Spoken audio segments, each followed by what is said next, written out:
যখনই ভার্সিটিতে আমি ঢুকবো ঠিক তখনই দেখতে পেলাম একদল ছেলে মেয়ে একটা ছেলেকে র্যাগিং করছে।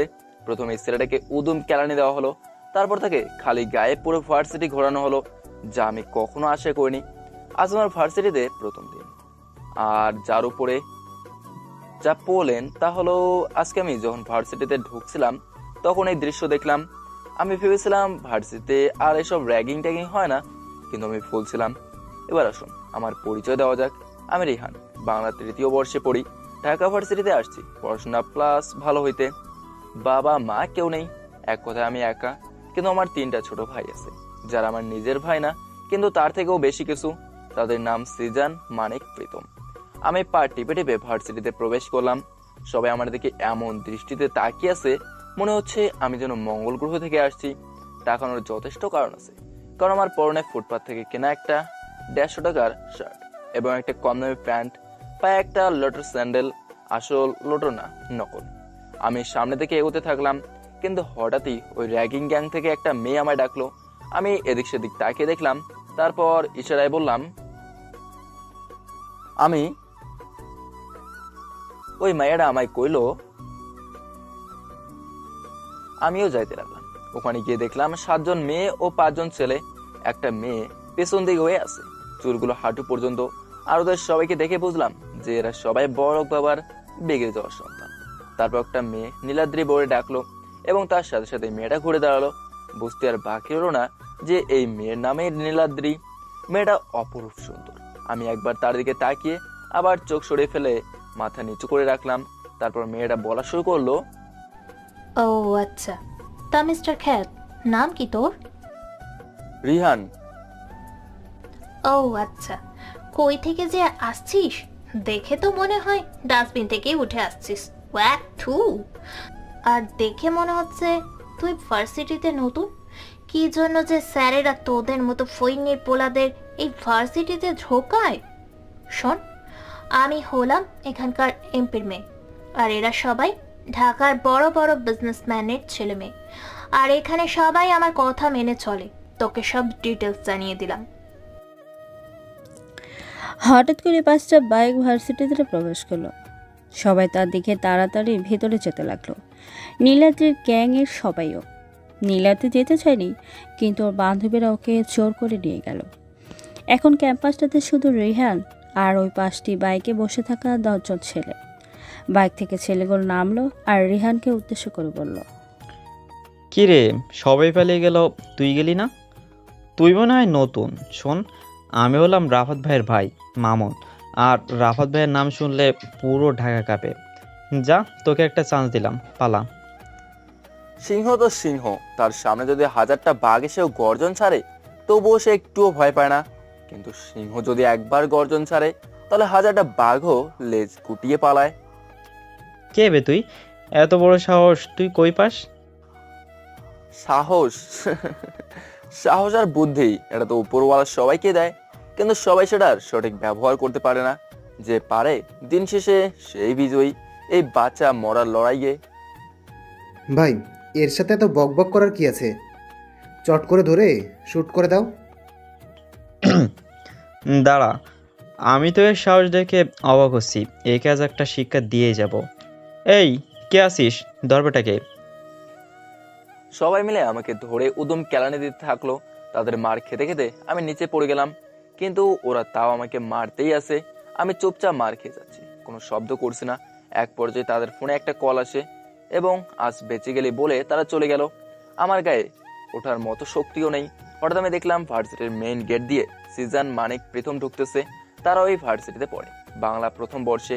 তারা আমাকে পড়ে থাকতে দেখে দৌড়ে আসে আমার কাছে। ভাই, আপনার এমন অবস্থা কে করছে ভাই? ভাই, আপনি একবার খালি নামটা বলেন।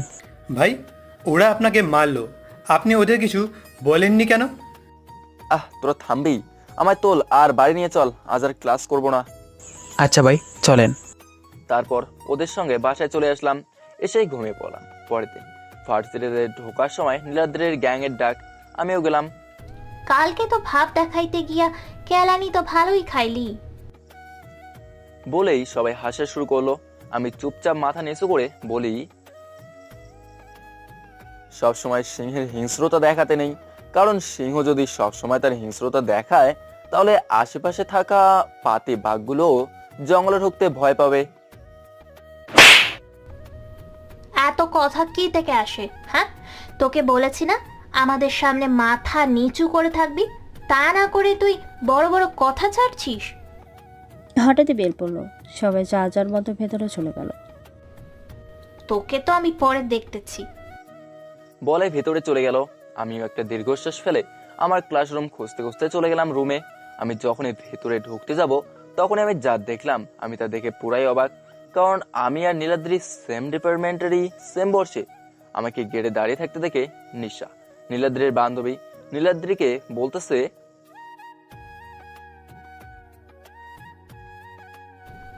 হুম, সেটাই তো দেখতেছি। ওকে একটু শিক্ষা দিতে হবে। হুম, ঠিক বলেছিস। আমি মাথা নিচু করে ক্লাসে ঢুকলাম। সবার শেষে একটা বেঞ্চে ফাঁকা আছে, আমি গিয়ে ওখানে বসলাম। আমি যখন ভেতরে যাচ্ছিলাম তখন সবাই আমাকে দেখে কিরকম এক ঘৃণা ভরা দৃষ্টিতে তাকিয়ে দূরে সরে যাচ্ছিল। তাদের কাছে হয়তো আমি কোনো মানুষই না। আমার কাঁধে যে ব্যাগটা ছিল ওটাও খুব পুরাতন। আমি গিয়ে সবার শেষের বেঞ্চে বসলাম। আমি বসার পরপরই নীলাদ্রি আমার দিকে রাগের লুক নিয়ে আসতেছিল, কিন্তু তখনই ক্লাসে স্যার প্রবেশ করে, তাই আর সে আসলো না। স্যারও এসে আমার দিকে কিরকম এক ঘৃণা ভরা দৃষ্টিতে তাকালো। তারপরেই, এই ছেলে দাঁড়াও, জি স্যার বলুন। তোমার নাম কি? রিহান। তোমার কি কোনো ভালো জামা কাপড় নেই? এগুলো কি পরে আসছো? মনে হয় ডাস্টবিন থেকে উঠে আসছো। স্যারের কথা শুনে সবাই হাসতে লাগলো। মনে হচ্ছে এখনই গিয়ে শালাকে শর্ট করে শুট করে দিই। মনে মনে আমি বললাম, আমি রাগ কন্ট্রোল করে বললাম, স্যার আমার মা বাবা কেউ নেই, আমি খুব গরিব, টিউশনি করাই নিজের খরচ চালাই। স্যারের হয়তো একটু মায়া হলো, তাই তিনি আমাকে বসতে বলল। স্যার তার মতো ক্লাস করাচ্ছে। ক্লাসের এক পর্যায়ে স্যার বললেন, কাল আমাদের ভার্সিটিতে একটা অনুষ্ঠান আছে, সেখানে এখানকার এমপি সহ আরও অনেক নামকরা ব্যক্তিরা উপস্থিত থাকবেন। সেখানে প্রতিটি ক্লাস থেকে 3 জন করে বক্তাকে বক্তব্য দিতে হবে। কিসের উপর স্যার? মাফিয়া। হোয়াট? মাফিয়াদের কাজের উপর, দেশের প্রতি তাদের কর্তব্যের সম্পর্কে। তো কে কে বলবা? স্যার আমি। ওকে, আর একজনকে? স্যার রিহান। হোয়াট? ও কি পারবে? স্যার আমি শিখিয়ে দিবনি। ওকে, সবাই ভালো করে প্র্যাকটিস করিও। বাবাই। আমি তো বাবাকে চরম সীমায়। লে হালুয়া, আমার কোনো কথাই শুনলো না। ওরা যা যা বললো তাই। এখন কি আর করার। স্যার যাওয়ার পর নীলাদ্রিরা আমার দিকে তাকিয়ে 32টা দাঁত বের করে হাসতেছে। আমার রাগ উঠে গেল। আমি ব্যাগ নিয়ে চলে আসলাম। ওরা কিছু বলতে চাইছিল, কিন্তু আমি দাঁড়ালাম না। এদিকে, ভাইয়া, আজ তোমাকে কেন জানি এত চিন্তিত লাগছে। এমনি উনি কি ঢাকাতে চলে আসছে? কে ভাই? আর তুমি কাকে আপনি করে বলছো? যার নাম শুনলে কি না সবাই কাঁপে, সে আবার কাকে এত রেসপেক্ট করে? বুঝবি না তুই এসব। যার নাম শুনলেই শুধু আমি বাংলাদেশের পুরো মাফিয়া ওয়ার্ল্ড কাপে, আমি তাকে নিয়ে চিন্তিত। সে কি ঢাকায় চলে আসছে? কও কি? এটাই সত্যি। ভাইয়া, তোমাকে একটা কথা বলতে ভুলেই গেছি। কি? কালকে একটা খ্যাতমার্কা ছেলেকে হুদুম কেলানি খেলাইছি। কেন? বড় বড় লেকচার মারতেছিল। ও শোন, কাল ভার্সিটিতে একটা অনুষ্ঠান আছে, আমাকে যেতে হবে। ও আচ্ছা। এদিকে আমি ব্যাগ নিয়ে এসে ক্যাম্পাসের বকুল গাছটার নিচে বসে আছি। হঠাৎ দেখি সিজান, মানিক, প্রীতম 3টা মেয়ের পিছনে যাচ্ছে। আমি তো দেখে পুরো টাসকি খাইছি। ওরা হয়তো আমাকে দেখে নাই, তাই হয়তো এখনো এমন করছে। আমি আমার পকেট থেকে আমার আইফোন মানে নোকিয়া বাটন ফোন বের করে সিজানকে কল দিলাম। এদিকে, ধ্যাত, কে রে এই সময় কল করে? দেখ কে ফোন দিচ্ছে। দাঁড়া। সিজান ফোন বের করে দেখে, আরে শালা, ভাই ফোন দিছে। কি? তাড়াতাড়ি ফোন ধর আর স্পিকার অন কর। সিজান ফোন ধরলো। হ্যাঁ ভাই বলেন। করে তোরা? এই তো ক্লাসে। সেটা তো দেখতেই পাচ্ছি। তোরা কি ক্লাস করতেছিস? ওরা সবাই আশেপাশে ভয়ে ভয়ে তাকিয়ে দেখে বকুল গাছের নিচে আমি বসে আছি। লে, কাম সেরেছে, কপালটা বুঝি পুড়ল। হরে, তাই মনে হচ্ছে।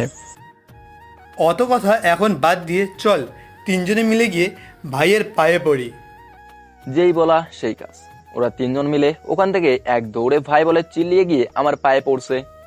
এই প্রীতম, তুই ওইদিকে একটু সরে যা না, আমায় ভালো করে ভাইয়ের পাটা ধরতে দে। তুই মানিককে বল, আমি পারবো না। আমিও পারব না। তোরা থামবি?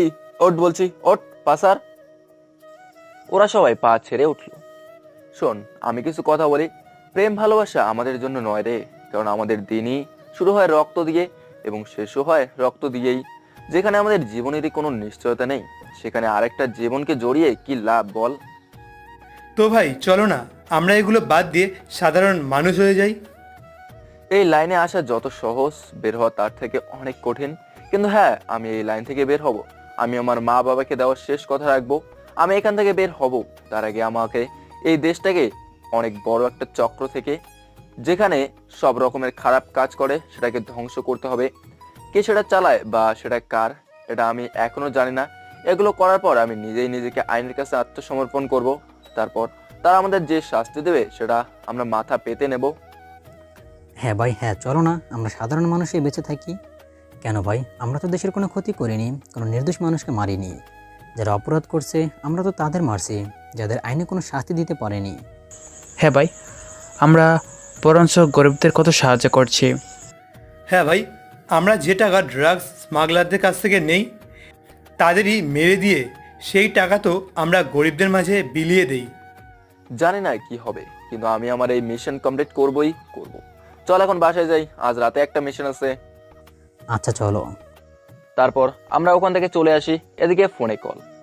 ভাইয়া, আজকে রাতে জঙ্গলের পিছনে যে একটা গোডাউন আছে, সেখান থেকে 10 জন নারী পাচার করব। কে যেন জানতে না পারে। ওকে স্যার, কিন্তু স্যার আমাদের টাকাটা? ও নিয়ে চিন্তা করতে হবে না, আজ রাতে ও গোডাউনে পৌঁছে যাবে। আর শোন, কথা যেন ভুলেও বিএমএস যেন জানতে না পারে। শুনলাম সে নাকি ঢাকায় আসছে। আমি ওর লোক, কিন্তু ও জানে না যে কাজগুলো আমিই করি। ও যদি জানতে পারে তাহলে তুই আমি দুজনেই শেষ। ওকে বস, নো টেনশন। ওকে, এখন রাখ। আমি এসে শুয়ে পড়ছি। ফোনের শব্দে আমার ঘুম ভাঙলো। তাকে দেখি রাজের ফোন। আমি ফোন ধরলাম। হ্যালো ভাই। বল।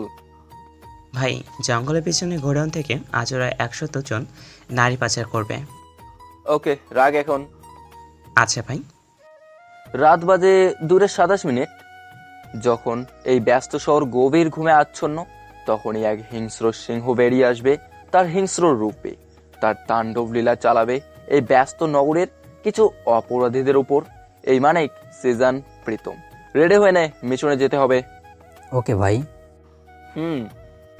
আমি আবার আমার সেই ড্রেস, নীল প্যান্ট, নীল জ্যাকেট আর একটা নীল হ্যাট ও নীল মাস্কের মধ্যে কঙ্কালের ডিজাইন করা মাস্ক পরে নিলাম। আমার কাছে একটা ডেজার্ট ইগল, যেটা আমার ফেভারিট পিস্তল। এক কথায় ইসরায়েলের এই একটা জিনিসই আমার ভালো লাগে, কারণ এই ডেজার্ট ইগল এর ধ্বংসাত্মক ক্ষমতা অসাধারণ। আর আমার বাম হাতের জ্যাকেটের নিচে একটা গুপ্ত পকেট আছে, এটা কেউ জানে না। সেই পকেটে .2 ক্যালিভারের একটা পিস্তল লুকানো আছে। আমরা চারজনেই একই পোশাক পরে বের হই, because this is the symbol of our BMS. আমরা বের হয়েছি, তিনজনের কাছে 3টা বাইক। আমরা গোডাউনের কাছে এসে গেছি। দূর থেকে দেখতে পাচ্ছি গোডাউনে অনেক আলো জ্বলছে আর 10টা ট্রাক দাঁড়িয়ে আছে। তোরা তিনজন গিয়ে 3 দিক দিয়ে ঘিরে ফেল, আর আমি যখন তোদের সিগন্যাল দেবো সঙ্গে সঙ্গে তোরা ফায়ার করবি। ওকে ভাই। ওদেরকে সবকিছু বুঝিয়ে দিয়ে আমি গোডাউনের ভেতরে প্রবেশ করলাম। আমি ভেতরে গিয়ে দেখি 90 থেকে 100 জনের মতো মেয়ে মুখ বাঁধা অবস্থায় আছে আর চারিদিকে ড্রাগস দিয়ে ভরা। আমায় দেখে সাইম বলল, কে বে তুই? এইরকম হিরোর মতো সেজেছিস কেন? বিএমএস। মানে? তো এভাবে তোতলাচ্ছিস কেন? তুই মজা লস? বিএমএস কি তোর মতো বোকা নাকি যে এরকম জায়গায় একা আসবে? সিংহ যখন শিকার করতে বের হয় তখন কিন্তু সে একাই বের হয়। এখানে এসে খুব বড় ভুল করেছিস তুই। তুই আর এখান থেকে যেতে পারবি না। এই কে আছিস? চালাগুলি। তার আগে তোরা কেউ বাঁচবি না। কিরে, তোরা শুনছিস এই পাগলটা কি বলে? তুই একা আর আমরা কতজন দেখেছিস? চিন্তা নেই, এখনই তোরা কম হয়ে যাবি। ফায়ার! আমি ফায়ার বলার সাথে সাথেই সিজনরা গুলি চালাতে থাকে আর একে একে সবাই লুটিয়ে পড়ে। কারো বুকে, কারো কপালে গুলি লাগে। এখন চারিদিকে আর কেউ বেঁচে নেই, শুধু সাইম ছাড়া। সিজনরা ভেতরে আসলো, আমায় একটা চেয়ার এনে দিল, আমি বসলাম। তারপর একটা সিগারেট ধরালাম। ভাই আমাকে মাফ করে দেন, আমি আর এরকম কখনো করব না। মাফ? তাও আবার আমি? আচ্ছা যা, তুই তোর বসের নাম বল আর যত টাকা আছে সব আমাকে দিয়ে দে, তাহলে তোকে ছেড়ে দেবো। ওর সঙ্গে সঙ্গে ওর সব টাকা নিয়ে এসে আমার কাছে দিল। আমি সেগুলো মানিককে তুলে দিতে দিতে বললাম, বল এখন তোর বসের নাম বল। ভাই আমি সত্যি তার নাম জানি না, তাকে কোনোদিন দেখিওনি। আমি শুধু তার হয়ে কাজ করি আর তার লোক এসে টাকা দিয়ে চাই। এই টাকাগুলো আপনি আসার কিছুক্ষণ আগে দিয়ে গেছে। ওর কথা শুনে আমার মাথা গরম হয়ে গেল। আমি সঙ্গে সঙ্গে আমার ডিজার্ট ইগল বের করে কপাল বরাবর শুট করলাম আর সঙ্গে সঙ্গে গুলিটা কপাল ভেদ করে বেরিয়ে গেল। এখন আমার সামনে একটা নিথর দেহ পড়ে আছে। আমি সিজনদের বললাম, মেয়েদেরকে পুলিশের কাছে পৌঁছে দেওয়ার ব্যবস্থা করো আর টাকাগুলো গরিবের মাঝে বিলিয়ে দে। আর কি কি করতে হবে সেটা তো তুই জানিসই। ওকে ভাই। আমি বাড়ি গেলাম। দেখেছিস, আমি তোকে বললাম না কাল বিএমএস চলে এসেছে। কি? খবর দেখ। মামুন টিভির দিকে তাকায়, খবরে বলছে বিএমএস ঢাকাতে চলে আসছে এবং যা নিয়ে সবাই চিন্তিত। সে এসেই সাইম নামক এক নারী পাচারকারীকে খুন করেছে এবং নারীদেরকে পুলিশের কাছে পৌঁছে দিয়েছে, যে কাজ এতদিন ধরে পুলিশরাও করতে পারেনি। এবং সেখানে যত টাকা ছিল সব গরিবের মতো বিলিয়ে দিয়েছে। সে সাইমকে খুন করে একটা নীল কাপড়ের উপর কঙ্কালের ছবি আঁকানো কাপড় ফেলে গেছে এবং রক্ত দিয়ে লিখে গেছে বিএমএস। সে সবসময় তার খুনের পর এমন চিহ্ন ফেলে যায়। মামুন শোন। জি ভাইয়া, বলো। আজকে ভার্সিটির অনুষ্ঠানে আমি যেতে পারবো না, আমার হয়ে তুই যা। ওকে ভাইয়া। এদিকে ভার্সিটিতে অনেক লোকের আগমন। ভার্সিটির অনুষ্ঠান বলে কথা, অনেক গণ্যমান্য মানুষ এসেছে। নীলাদ্রির বাবা মানে এমপি সাহেব এসেছে। রাফাতের বদলে তার ভাই মামুন এসেছে। নীলাদ্রি আজ ওর বাবার সাথে তার গাড়িতে এসেছে। নীলাদ্রি গাড়ি থেকে যখন নামলো তখন সবাই হাঁ করে তাকিয়ে আছে, কারণ নীলাদ্রি আজ নীল শাড়ি পরে এসেছে। তার সঙ্গে হালকা কিছু সাজগোজ, যা এক কথা তাকে নীল পরে বানিয়ে দিয়েছে। সত্যিই তাকে অনেক সুন্দর লাগছে। মামুন তো হাঁ করে তাকিয়ে আছে। কি রে, খ্যাতটা তো এখনো আসলো না? তাই তো, কাল তুই বাড়াবাড়ি করে ওর নামটা কেন বলতে গেলি? এখন যদি ও না আসে তাহলে সরকার আমাদের উপর কতটা নারাজ হবে তুই ভেবে দেখেছিস? সত্যিই তো। ওই দেখ চান্দু আসছে। নীলাদ্রি সহ তার সব বান্ধবীরা রাইসের কথা মতো তাকায়, দেখে আমি আসতেছি। গতকালের চেয়ে আজ আমাকে একটু পরিবারে লাগছে। আমি দূর থেকে দেখতেছি নীলাদ্রিরা আমার দিকে তাকিয়ে আছে। আমি ওদের দিকে পাত্তা না দিয়ে আমার মতো একটা চেয়ারে গিয়ে বসে পড়লাম। অনুষ্ঠান শুরু হলো। প্রথমে অতিথিরা সামান্য বক্তব্য পেশ করলেন। এরপর আসলো ছাত্রছাত্রীদের পালা, মাফিয়া সম্পর্কে তাদের মতামত দেওয়ার। প্রতিটি ডিপার্টমেন্ট থেকে 3 জন তাদের মতো করে বক্তব্য দিয়ে যাচ্ছে।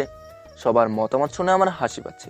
কেউ বলতেছে মাফিয়া খুব খারাপ, কেউ বলতেছে এরা দেশের আবর্জনা, কেউ বলতেছে এরা দেশের ক্ষতি করছে। সবার শেষে এলো আমার ডিপার্টমেন্টের পালা। প্রথমে রিশাদ গেল, সে তার মতো বক্তব্য দিয়ে আসলো। এরপর গেল নীলাদ্রি। নীলাদ্রি যখন স্টেজে উঠছিল তখন মামুন তার দিকে হা করে তাকিয়েছিল। নীলাদ্রির বক্তব্যটা ছিল এরকম। মাফিয়া, তাই না? এই মাফিয়া শব্দটা শুনলে সবারই মনে একটা আতঙ্কের সৃষ্টি হয়। আসলে আমার কাছে এই মাফিয়া শব্দ বা এইরকম মাফিয়ার কোনো মূল্য নেই, কারণ এরা দেশের তেমন কোনোই উপকার করে না। এরা দেশের ক্ষতিতে নিয়োজিত। এরা সব রকমের খারাপ কাজ, ড্রাগ স্মাগলিং থেকে শুরু করে নারী পাচারের মতো জঘন্য কাজের সাথে থাকে।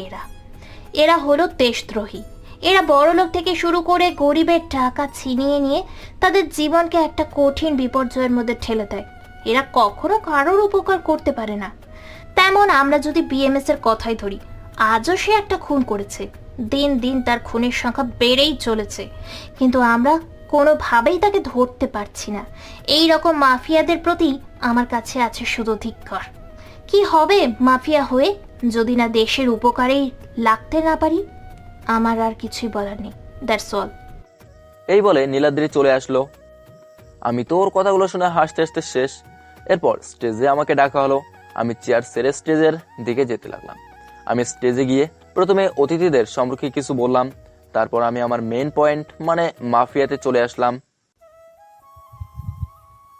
মাফিয়া, তাই না? এই মাফিয়া সম্পর্কে আমাদের কারোরই তেমন কোনো ঠিক জ্ঞান নেই। আমরা সকলেই মনে করি যে মাফিয়ারা হলো খারাপ লোক, দেশদ্রোহী, যেমনটা কিছুক্ষণ আগে মিস নীলাদ্রি বলে গেল। কিন্তু আমার কাছে মাফিয়া শব্দটা ঘৃণার নয়। হ্যাঁ, আমি মানছি যে কিছু কিছু এমন মাফিয়া আছে, তারা এই মাফিয়া শব্দটার অপব্যবহার করছে, তারা এই মাফিয়া পাওয়ার এর অপব্যবহার করছে। এই মাফিয়া শব্দটা হলো একটা ইতালিয়ান শব্দ, যার অর্থ সাহসী, বাহাদুর। এই মাফিয়া কালচারের উৎপত্তি ইটালিতে, তারপর এটা আমেরিকা থেকে শুরু করে সারা বিশ্বে ছড়িয়ে পড়ে, যেমনটা আমাদের দেশেও আছে। ইতালিতে যখন প্রথম এই গ্যাংটির উদ্ভব ঘটে, তখন তাদের শপথ ছিল যে তারা এই বিশ্ব থেকে অপরাধীদের সরিয়ে নেবে, যেটা আইন পারত না। কিন্তু এখন সেই কিছু অসাধু মাফিয়ারাই এই ড্রাগস স্মাগলিং থেকে শুরু করে সব রকমের খারাপ কাজে যুক্ত হয়ে এই মাফিয়া শব্দটার সম্মান নষ্ট করছে। তেমনভাবে আমরা যদি বিএমএস এর কথাই ধরি, বিএমএস এর মানে ব্ল্যাক মাফিয়া স্ল্যাব। তারা আমাদের দেশে যত অপরাধী এবং যত খারাপ মাফিয়া আছে তাদের মেরেছে, যেটা আইন করতে পারেনি। আমি একটু থামলাম, দেখলাম সবাই আমার কথা খুব মনোযোগ দিয়ে শুনতেছে, নীলাদ্রিও। আমি আবার বলা শুরু করলাম, আমরা এটাও জানি যে বিএমএস এর অপরাধীদের শত্রু, কিন্তু আমরা সবাই এটা জানি না রে। বিএমএস যেমন অপরাধীদের শত্রু, তেমনি বিএমএস হলো গরিবের বন্ধু। বিএমএস আজ অব্দি যত টাকা লুট করেছে সব সে গরিবের মাঝে বিলিয়ে দিয়েছে। আপনারা ভাবতেছেন আমি এত কিছু কিভাবে জানলাম? আসলে একবার 2016-তে একটা পত্রিকাতে একজন সাংবাদিক বিএমএস সম্পর্কে বিস্তারিত লিখেছিলেন, সেটাতে আমি পড়ে তার সম্পর্কে জেনেছিলাম। মিস নীলাদ্রি আজকে বলল যে বিএমএস এর জন্য তার শুধু ধিক্কার আছে, কিন্তু আপনি এই প্রশ্নটা হাজারটা গরিবকে জিজ্ঞেস করেন, দেখেন তারা কি বলে। আজ বিএমএস সাইম নামের একজনকে মেরেছে, এটা মিস নীলাদ্রি সহ সবারই খারাপ লেগেছে। কিন্তু কেউ কি এটা জেনে খুব খুশি হয়েছিল যে বিএমএস 100 জন নারীর প্রাণ বাঁচিয়েছে? আপনারা শুধু দেখলেন সে খুন করেছে, কিন্তু এটা দেখলেন না কেন খুন করেছে বিএমএস। এবং আরেকটি কথা খবরে আজ এটাও বলেছে যে বিএমএস ওখান থেকে পাওয়া সব টাকা গরিবদের মাঝে বিলিয়ে দিয়েছে। এখনো যদি এই মাফিয়া শব্দটার প্রতি আপনাদের ঘৃণা থাকে, তাহলে আমার আর কিছু বলার নেই, দ্যাটস অল। আমি যখন বলা শেষ করলাম, তখন দেখলাম সবাই কথাগুলো শুনে বসে থেকে উঠে দাঁড়িয়েছে এবং অতিথিরাও সবাই খুব জোরে হাততালি দিচ্ছিল, যেটা আমার খুব ভালো লাগে এবং আমার ঠোঁটের কোণে আপনা আপনি এক হাসির রেখা চলে আসে। আমি স্টেজ থেকে নেমে আসলাম। আমি নেমে আসার পর যে আজকের অনুষ্ঠানটা পরিচালনা করতেছিল, মানে অ্যাঙ্কার ছিল, সে আমার খুব প্রশংসা করে। তারপরে এমপি সাহেব মানে নীলাদ্রির বাবা মাইক্রোফোনটা হাতে নিয়ে বলা শুরু করে, আসলে আমরা হয়তো সবসময় এই মাফিয়া শব্দটাকে ঘৃণা করে এসেছি, কিন্তু তখন আমরা এই মাফিয়ার এত বড় ব্যাকগ্রাউন্ড সম্পর্কে জানতাম না বা জানার চেষ্টাও করিনি। কিন্তু রিয়ান যা যা বলল সবই সত্য, কিন্তু বিএমএস তাদেরকে মেরে ঠিক করেনি। তারা উচিত ছিল তাদেরকে আইনের হাতে তুলে দেওয়া। অনুষ্ঠান শেষ হয়ে গেল। আমি গিয়ে সেই বেকুল গাছটার নিচে গিয়ে বসলাম। হাই, আমি নীলাশা। এরকম কথাতে আমি চমকে উঠলাম। সামনে তাকিয়ে দেখি একটা মেয়ে দাঁড়িয়ে থেকে এই কথাটা বলল। আমি বুঝে গেলাম এর নাম নীলাশা। সে আবার বলল, হাই, আমি নীলাশা। হ্যালো, আমি রিহান। আমি কি বসতে পারি এখানে? ওকে। ও আমার পাশে বসলো। আমরা কিন্তু সেম ক্লাসেই। ও, আমি আপনাকে কাল দেখেছি ক্লাসে। কিন্তু আমি তো দেখলাম না। আপনি দেখবেন কিভাবে?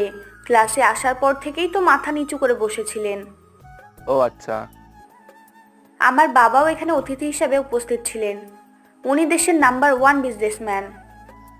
ও আচ্ছা।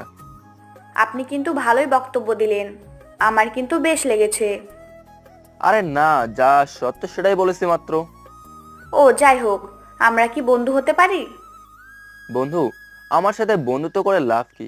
আমি তো আপনার লেভেলের না। আপনি কত বড় লোক আর আমি খ্যাত গরিব, টিউশনি করে নিজের খরচ চালাই। ও হ্যালো, বন্ধু হতে চাইছি, গার্লফ্রেন্ড না যে এত ডিটেলস শুনতে হবে। আর বন্ধুত্বের মধ্যে কে বড় লোক কে গরিব এসব চলে না। আপনি বন্ধু হবেন কি না সেইটা বলেন। না। আপনি যদি বন্ধুত্ব না করেন তাহলে লোক জড়ো করে বলবো আপনি আমাকে টিজ করতেছেন। তখন কি হবে বুঝতে পারছেন তো? আর আমার বাবা কিন্তু এখনো যায়নি। আরে আপনি এরকম মিথ্যা বলে আমাকে ফাঁসাতে চান কেন?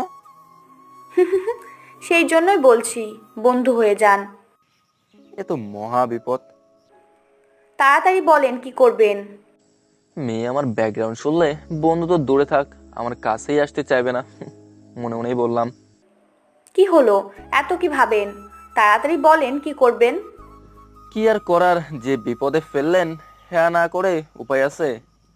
তার মানে আজ থেকে আমরা বন্ধু। ওকে আচ্ছা থাকেন, আমি এখন বাসে যাব। বন্ধুত্বের মধ্যে আপনি নয়, হয় তুমি না হয় তুই, যে কোনো একটা বলে, না সম্বোধন করা পর্যন্ত যাওয়া নাই চান্দু। এ তো মহা মুশকিল। আচ্ছা থাকো, আমি বাসায় যাব। এই তো চান্দু, এবার লাইনে আসছো। আচ্ছা যাও। হ্যালো বস, সাইমকে তো বিএমএস মেরে দিয়েছে।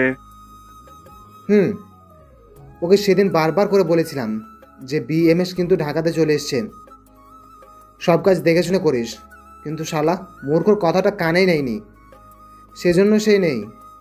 আচ্ছা বস, আপনিও তো বিএমএস এর লোক, তাহলে কিন্তু বিএমএস এটা ধরতে পারছে না কেন? আরে পাগল, এটা হলো মাফিয়ার জগৎ। এখানে যে যত গেম খেলতে পারবে আর দুঃসাহস দেখাতে পারবে, দিন শেষে সেই রাজ্যে জয়ী হবে, বুঝছিস? ও আচ্ছা বস, আপনি জিনিয়াস। এখন ফোন রাখ। আচ্ছা বস। আমি চলে আসলাম বাড়িতে। বাড়িতে এসে দেখি ওরা তিনজন লুডো খেলতেছে। আমায় দেখে ওরা বলা শুরু করলো, ভাই আপনি আসছেন, আসেন আসেন লুডো খেলি। হ্যাঁ ভাই আসেন। না তোরাই খেল, আমি এগুলো খেলি না। ওকে ভাই। আজকের দিনটা পার হলো। সকালে আমি ভার্সিটিতে হেঁটে হেঁটে যাচ্ছি। হঠাৎ পেছন থেকে শুনলাম কে যেন আমার নাম ধরে ডাকছে। আমি পেছনে তাকালাম, কাউকে দেখলাম না। আমি চলতে লাগলাম। এবার আমার সামনে একটা কালো রঙের গাড়ি এসে থামলো। গাড়ি থেকে একটা মেয়ে নামলো। মেয়েটাকে আমি চিনি, মেয়েটা হলো নীলাশা। এই তোমাকে পিছন থেকে কতবার ডাকলাম আমি। কই, আমি তো শুনতে পাইনি। হয়েছে, নাকামি থামাও, গাড়িতে ওঠো।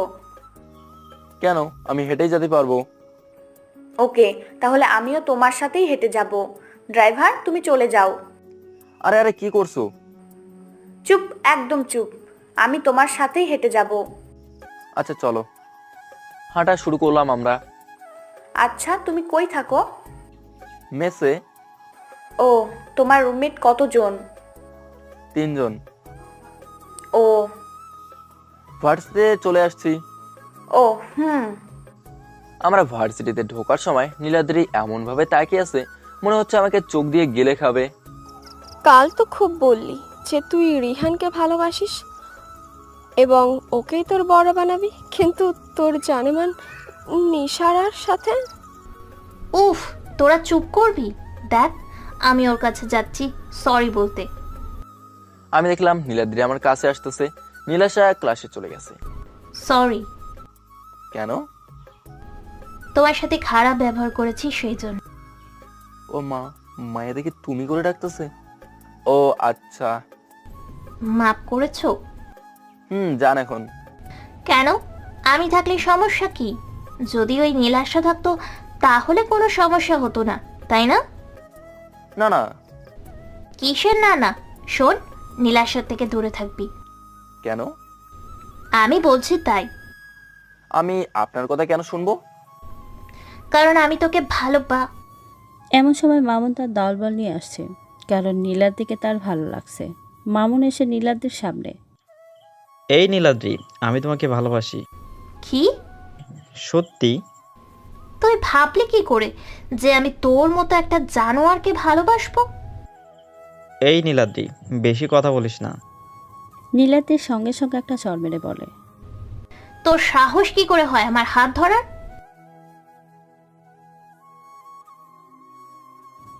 মামুনরাও চলে গেল। ঘন্টা পড়ল, নীলাদ্রিও রাগ করে চলে গেল। উফ, বাঁচলাম। আপদ চলে গেছে। আমি বললাম ক্লাসে চলে গেলাম। গিয়ে পিছনের বেঞ্চে বসে পড়লাম। স্যার ক্লাসে আসলো। সবাই উঠে দাঁড়িয়ে তাকে সম্মান করলো। তিনি বসতে বললেন, আমরা আবার বসে পড়লাম। রিহান। জি স্যার। কাল তো খুব ভালো বলেছো। আরে না, যা সত্য সেটাই বলেছি মাত্র। যাই হোক, আমরা কিন্তু বিএমএস সম্পর্কে এত কিছু জানতাম না। স্যার, আমরা সবাই তাকে খারাপ ভাবতাম। এখন আর ভাববো না। স্যার। বসো তুমি। আমি বসে পড়লাম। আমি বসে দেখলাম নীলাদ্রি এবং নীলাশা দুজনই আমার দিকে তাকিয়ে আছে। এদিকে শোন, তোরা ওই নীলাদ্রিকে আমার চাই। ভাই ও তো এমপির মেয়ে। ও কার মেয়ে এটা আমার দেখার বিষয় না। ওকে ভাই। ওর খুব দেমাগ, ওর দেমাগ আমি ভেঙে দিব। ওকে আজকে তুলে নিয়ে আসবো। ভার্সিটি ছুটি হয়েছে। এদিকে নীলাদ্রি তার গাড়ি নিয়ে বেরিয়েছে। হঠাৎ করে তার সামনে একটা গাড়ি থামলো। সে দেখতে গেল হঠাৎ একটা লোক বের হয়ে তার মুখে রুমাল চেপে ধরে এবং নীলাদ্রি বেহুশ হয়ে যায়। এদিকে নীলাদ্রির বাবা তাকে না খুঁজে পেয়ে খোঁজাখুঁজি শুরু করে দিয়েছে, আর নীলাদ্রির মা সমানে কেঁদেই চলেছে। রাত 12টা। নীলাদ্রির জ্ঞান ফিরে এবং সে নিজেকে আবিষ্কার করা একটা বন্ধ করে। উপরে একটা হলুদ আলো জ্বলছে। সে মনে মনে ভাবতে থাকে যে তার সাথে কী হয়েছিল। তারপর তার মনে পড়ে তাকে কেউ অপহরণ করে এখানে নিয়ে আসছে। তার ভাবনাতে ছেদ ঘটায় কেউ একজন ঘরে প্রবেশ করলো। নীলাদ্রি তাকে দেখে চিনতে দেরি হলো না, কারণ এ ছিল মামুন। জানোয়ার তুই, তাহলে আমার বাবা জানতে পারলে তোকে শেষ করে দিবে। আরে যা যা, এখনো দেমাগ কমেনি তোর? আজকে তুই কল্পনাও করতে পারবি না যে তোর সাথে কি কি ঘটতে চলেছে। নীলাদ্রি বুঝে যায় যে আজকে তার সাথে কি হতে চলেছে। মামুন নীলার দিকে টানতে টানতে ওই ছোট্ট রুম থেকে বের করে একটা বড় রুমে নিয়ে যায়, যেখানে মামুনের ছেলেবেলা রাত কাটায়। সবাই নেশায় আসক্ত, আর মামুন আসক্ত এখন নীলাদ্রি নামক নেশায়। সে রিফাতকে বলল, আমার মদের বোতলটা দে। রিফাত সঙ্গে সঙ্গে একটা মদের বোতল নিয়ে এসে দেয় এবং মামুন এক ঢোকে খেয়ে ফেলে। তারপর বোতলটা ফ্লোরে ছুঁড়ে মারে। মামুন বলে, রিফাত, সকল দরজা জানলা বন্ধ করে দিয়ে আয়। আচ্ছা ভাই। রিফাত সব বন্ধ করে আসে এবং এদিকে নীলাদ্রি সমানে কেঁদেই চলেছে। কি রে, খুব দেমাগ তোর, এখন আবার কাঁদিস কেন? তোদের মতো জানোয়ারদের উপরওয়ালা কখনো ক্ষমা করবে না। আরে যা যা, এসব কথা বলে কোনো লাভ নাই। এই বলে মামুন তার হাত নীলাদ্রির বুকের দিকে এগিয়ে নিয়ে যেতে থাকে। নীলাদ্রির বুক এবং মামুন নামক একটা জানোয়ারের হাতের মধ্যে আর মাত্র কয়েক সেন্টিমিটারের দূরত্ব। এমন সময় কে যেন তাদের দরজায় ঠকঠক করছে। রিফাত, দেখ তো কে এই সময় দরজায় ঠকঠক করছে।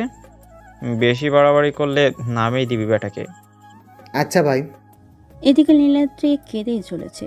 রিফাত দরজার দিকে এগিয়ে আসে এবং সে দরজা খুলে দেয়। বাইরে খুব অন্ধকার হওয়ায় দরজা খোলার পর সে শুধু দেখতে পায় একটা লোকের মাথায় নীল বড় টুপি। কে বে তুই? কি চাস? লাইটার হবে? তোর কি এটা পান সিগারেটের দোকান মনে হয় যে এখানে এসে লাইট চাচ্ছিস? আচ্ছা দাঁড়া, এখন আর কোনো ঝামেলা করতে চাচ্ছি না, এনে ধর। আগন্তুক লোকটা লাইটারটা নিয়ে সিগারেট ধরালো, তারপর ধন্যবাদ বলে চলে যেতে লাগলো। এখন যা, চলে যা। রিফাত দরজা বন্ধ করে আবার ভেতরে যায়। কি রে, এত দেরি হলো কেন? আরে ভাই আর বলো না, আর একটা পাগল এসে লাইট চাচ্ছিল, তাকে দিয়ে দিলাম। কারণ ভাই এত একটা সুন্দর সময়ে ঝামেলা করতে চাইনি। ঠিক করেছিস। নীলাদ্রি একদম কাঁদতে কাঁদতে হাঁপিয়ে গেছে, যেন আর চোখের জল শেষ হয়ে গেছে। তোকে ভার্সিটিতে ভালোভাবে বললাম, তখন তো শুনলি না। এখন তোকে কেউ বাঁচাতে পারবে না বলে নীলাদ্রির দিকে এগোতে থাকে। আবার দরজায় ঠকঠক শব্দ। এবার মামুন বলে, রিফাত দেখ তো এবার আবার কে? এবার গিয়ে একেবারে শ্যুট করে দিবি। ওকে, এবার আর ছাড়বো না। রিফাত গিয়ে দরজা খুলে দেখে আবার এই লোকটাই। রিফাত তার গুলি দিয়ে যেই শ্যুট করতে যাবে, কিন্তু তার আগেই একটা গুলি এসে রিফাতের কপাল ফুটো করে বেরিয়ে যায় এবং রিফাতের নিথর দেহটা আগন্তরের সামনে পড়ে থাকে। গুলির শব্দ শুনে মামুন বলে, রফিক দেখ তো রিফাত আবার কাকে নামিয়ে দিল। ওকে ভাই। রফিক দরজার সামনে চলে যায়, কিন্তু আবার একটা গুলি চলে। এবার মামুনরা ঘাবড়ে যায়। নীলাদ্রিও অবাকের চরম সীমানায়। হঠাৎ ভিতরে একটা লোক প্রবেশ করে। তার মুখে নীল mask, blue jacket, blue pant এবং ব্লু টুপি। কে বে তুই? বিএমএস। কি ভুলভাল বকছিস? রে তুই তোতলাচ্ছিস কেন? তুই যাই হোস না কেন, দেখছিস আমরা কতজন, আর তুই মাত্র একা। বনের রাজা যখন শিকার করতে বের হয় তখন কিন্তু সে একাই বের হয়। বলেই আগন্তুক ডেজার্ট ঈগল গান বের করে গুলি করা শুরু করলো, আর একে একে সবাই মাটিতে লুটিয়ে পড়তে থাকলো। গুলি কারো কপালে, কারো বুকে গিয়ে লাগতে থাকলো। নীলাদ্রি এমন ঘটনা যেন ট্যাচু হয়ে আছে। এখন এই ঘরটায় শুধু 3 জন মানুষ বেঁচে আছে। তার মধ্যে একজনের রক্তের নেশা চেপে গেছে, আর একজন নারী নেশা আসক্ত, আর একজন ভয়ের সঙ্গে অবাক হয়ে আছে। এদিকে নীলাদ্রির বাবা এবং ওসি। আমার মেয়ের কোনো খোঁজ পেয়েছেন? না স্যার। আমার মেয়ে যদি কিচ্ছু হয় তাহলে আমি আপনাদের খবর করে ছাড়ব। Sorry sir. কিসের সরি? হ্যাঁ, একটা কাজও ঠিক মতো করতে পারেন না আপনারা। না জানি কোথায় কেমন আছে আমার মেয়েটা। সরি, আপনি কাঁদবেন না, আমরা আমাদের সর্বোচ্চ দিয়ে চেষ্টা করব। এমপি সাহেব ফোন কেটে দিয়ে নীলাদ্রির মার কাছে যায়। নীলাদ্রির বাবাকে দেখে নীলাদ্রির মা বলে, কি গো, মেয়েটার কোনো খোঁজ পেলে? না গো, কিন্তু খুব তাড়াতাড়ি পেয়ে যাব। আমার মেয়েটা যে এখন কোথায় আছে, কেমন আছে? ওর কিচ্ছু হবে না, আমি ওকে যত তাড়াতাড়ি সম্ভব খুঁজে আনবো। অন্যদিকে তোর আজকে লাস্ট দিন। মামুন তার গুলি বের করে যে বিএসএমকে মারতে যাবে তার আগেই বিএমএস গুলি চালায়, আর গুলিটা এসে মামুনের হাতে লাগে, আর তার হাতের গুলিটা ছিটকে পড়ে যায়। মামুন এবার বিএমএস এর সামনে বসে পড়ে। ভাই, এর মতো আমার মাফ করে দেন। আমার ডিকশনারিতে ক্ষমার নামক কোনো শব্দ নেই। প্লিজ ভাই, এবারের মতো মাফ করে দে। মামুন পুরো কথাটা বলতে পারল না। তার আগে একটা গুলি চলে এবং সেইটা মামুনের কপাল ভেদ করে চলে যায়, আর মামুনের প্রাণহীন দেহটা পড়ে থাকে। নীলাদ্রি এতদিন বিএমএস এর প্রতি যে ঘৃণাটা ছিল, আর সেটা এক নিমেষেই উধাও হয়ে গেছে। এখন নীলাদ্রির মনে বিএমএস এর প্রতি এক আলাদা সম্মানের আবির্ভাব ঘটেছে। নীলাদ্রি তার জীবনে প্রথম তার নিজের চোখের সামনে এতগুলো খুনতা দেখেছে। এই কথাগুলো মাথা নিচু করে নীলাদ্রি ভাবতেছিল, কিন্তু সে যখন মাথাটা উপরে তোলে তখন দেখে ঘরের কেউ নেই, শুধু মৃত লাশগুলো ছাড়া। সে ভাবতে থাকে বিএমএস এক নিমেষে উঠাও। সে পুরো ঘরটা খুঁজতে থাকে, কিন্তু কেউ নেই। সে দেখতে পায় মামুনের লাশের পাশে একটা নীল রঙের কাপড় পরে আছে, যাতে কঙ্কালের ছবি আঁকার। হঠাৎই ঘরের মধ্যে একদল পুলিশ এবং নীলাদ্রির বাবা প্রবেশ করে। নীলাদ্রি তার বাবাকে দেখে দৌড়ে গিয়ে জড়িয়ে ধরে। ভয় নেই মা, আমি এসে গেছি। এগুলো কিভাবে হলো মা? এদেরকে মারলো? বাবা, মামুন আমাকে তুলে নিয়ে আসে আমার ক্ষতি করার জন্য, কিন্তু বিএমএস এসে এদের সবাইকে মেরে আমাকে বাঁচিয়েছে। কিরে মা, তুই এগুলো কি বলছিস? বাবা, এগুলোই সত্যি। বিএমএস আমাকে বাঁচাইছে। আমি বিএমএস কে ভুল ভাবতাম, ও আসলে খুব ভালো। আচ্ছা মা, চল এখন বাসায় যাবি, চল। তোর মা তখন থেকে কেঁদে চলেছে। বাবা চলো। নীলাদ্রি এবং তার বাবা বাড়িতে চলে আসে। নীলাদ্রির মা নীলাদ্রিকে দেখে দৌড়ে গিয়ে নীলাদ্রিকে জড়িয়ে ধরে। মা, তুই এসেছিস? জানিস তোর জন্য কত চিন্তা হচ্ছিল। মা, আমিও খুব ভয় পেয়ে গেছিলাম। মা, তোকে কে বাঁচিয়েছে? বিএমএস। কি, ওই খুনিটা তোকে বাঁচিয়েছে? না মা, ও খুনি না, ও গরিবের বন্ধু। ও শুধু অপরাধীদেরকে মারে। ও যদি আমাকে না বাঁচাতো তাহলে তোমরা হয়তো আমাকে আর জীবিত দেখতে পেতে না। এই না মা, না মা, এগুলো কথা আর কখনো বলবি না। যা মা যা, এখন অনেক রাত হয়েছে, তুই কিছু খেয়ে ঘুমা। না বাবা, এখন কিছু খাবো না, আমি ঘুমোতে গেলাম। নীলাদ্রি আর কারো কথা না শুনে ওর রুমে চলে যায়। ওর বাবা মা ওকে অনেক ডাকলো, কিন্তু ও শুনল না। সকাল হয়ে গেছে, রেহান ভার্সিটিতে যাওয়ার জন্য রেডি হচ্ছে।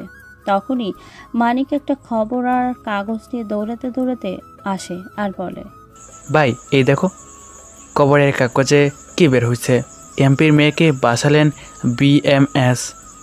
কি? বিএমএস তো আমরাই, তাহলে ওকে কে বাঁচালো? হ্যাঁ, তুই ঠিক বলেছিস। ওরা গভীর চিন্তায় মগ্ন। আমি ওদের অবস্থা থেকে হাসতেছি আর একটা কম দামি গেঞ্জি পরতেছিলাম। হঠাৎ করে দেখি ওরা আমার দিকে কেমন ভাবে তাকিয়ে আছে। তোরা বুঝছিস ব্যাপারটা? রে, আমাদের ভাই এসব করেছে।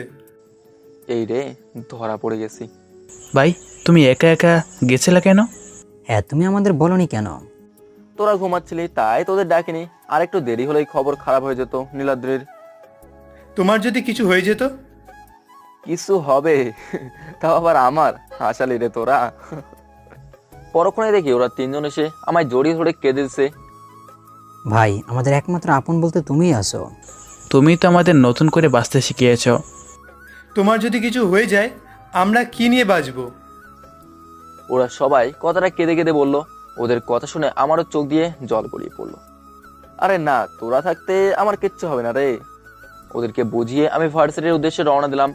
আর ভাবতেছিলাম ওদের সাথে আমার কোনো রক্তের সম্পর্ক নেই, কিন্তু ওরা আমার জন্য নিজের জীবনও দিয়ে দিতে পারে। আসলেই ভালোবাসা আর মায়া এই দুটো জিনিস খুবই বিচিত্র। এদিকে নীলাদি ব্রেকফাস্ট করে রেডি হয়ে নিয়েছে, ভার্সিটিতে যাবে। সে বেরোতে যাবে তখনই। কী রে মা, আজও তোর ভার্সিটি যেতে হবে? আজকে যেতে হবে না, যা। না না, আজকে না গেলে ওই বজ্জাত মেয়েটা রিয়ানের সাথে আঠার মতো লেগে থাকবে। আমি মনে মনে এসব ভাবি। না না বাবা, আজ ভার্সিটিতে অনেক ইম্পর্টেন্ট নোট দিবে স্যার, আজকে যেতেই হবে। এই বলে নীলাদি পেরিয়ে গেল, কারণ ওখানে আর বেশিক্ষণ থাকলে ওর বাবা ওকে আঁকড়ে দিত। অন্যদিকে আমি আমার মতো হাঁটতেছি, কিন্তু আজও হঠাৎ করে পেছন থেকে কেউ ডাকতেছে। আমি পেছনে তাকালাম, কিন্তু কাউকে দেখলাম না। যখন আবার হাঁটা শুরু করব, তখন দেখি সেদিনের মতো আজকেও একটা কালো রঙের গাড়ি দাঁড়িয়েছে। আমি মনে করেছি এখানে নীলাশা আছে, তাই আমি বলা শুরু করলাম, দেখো নীলাশা, আমার সামনে গাড়ি নিয়ে এসে লাভ নেই। আমি হেঁটে যাব, তুমি গাড়িতেই যাও, আর তোমার আমার সাথে হেঁটে যাওয়া লাগবে না। আমি এক নিঃশ্বাসে এগুলো বললাম, কিন্তু পরে যা দেখলাম তা দেখে আমি অবাক। কারণ গাড়ির গ্লাসটা নামিয়ে যে মুখটা বের করলো সে আর কেউ নয়, সে হলো নীলাদ্রি। নীলাদ্রির মুখটা একদম রাগে লাল হয়ে আছে। গাড়িতে ওঠো। কেন? আমি উঠতে বলেছি তাই। না না, আমি হেঁটেই যেতে পারবো। বেশি কথা বলিস না, তাড়াতাড়ি ওঠ। আমি আর কোনো কথা বললাম না। যে পরিমাণ রেগে গেছে, আমি চুপচাপ গাড়ির পেছনের সিটটায় বসতে যেতে লাগলাম। আমাকে কি তোর ড্রাইভার মনে হয় যে তুই পেছনে বসবি? তাড়াতাড়ি সামনে আয়। এ তো দেখি 420 মিটার পার সেকেন্ডে রেগে গেছে। এখন বেশি কথা না বলে সামনে যাই, না হলে কপালে দুঃখ আছে, মনে মনে বললাম। আমি গিয়ে সামনে বসলাম। তারপর ও গাড়ি স্টার্ট দিয়ে ড্রাইভ করতে থাকলো, কিন্তু ও ভার্সিটির রাস্তা পার করে অন্যদিকে যেতে থাকে। আরে আপনি ওইদিকে যাচ্ছেন কেন? ভার্সিটি তো এইদিকে। নীলাদ্রি আমার দিকে চোখ গরম করে তাকালো। আমি আর কিছু বললাম না। হঠাৎ আমার ফোনে কল আসলো। আমি দেখি নীলাশায় কল দিয়েছে। আমি একটা ঢোক গেলাম।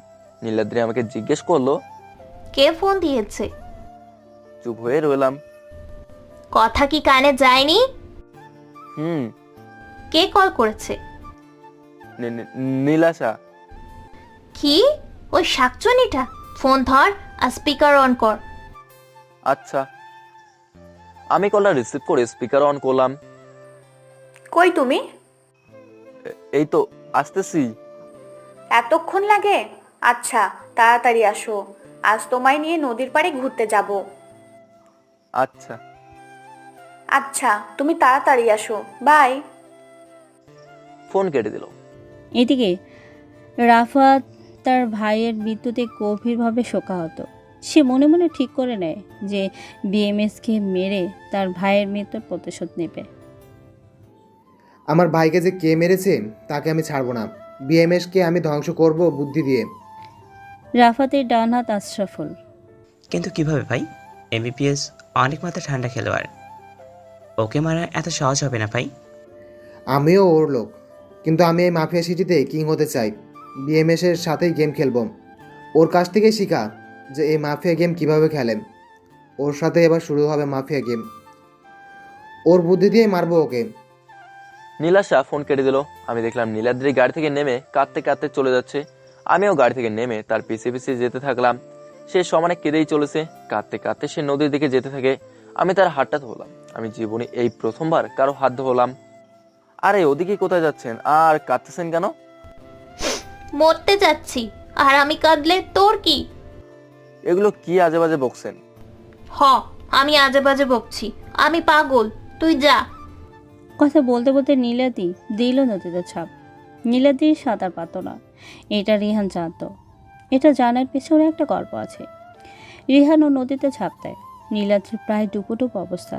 তখনই রিহান নীলাদ্রিকে ধরে নদী থেকে পাড়ে তোলে। দুজনেই কাক ভেজা হয়ে গেছে। আপনি কি পাগল হয়ে গেছেন? রিহান এবার নীলাদ্রির গালে কষে একটা চড় মারে।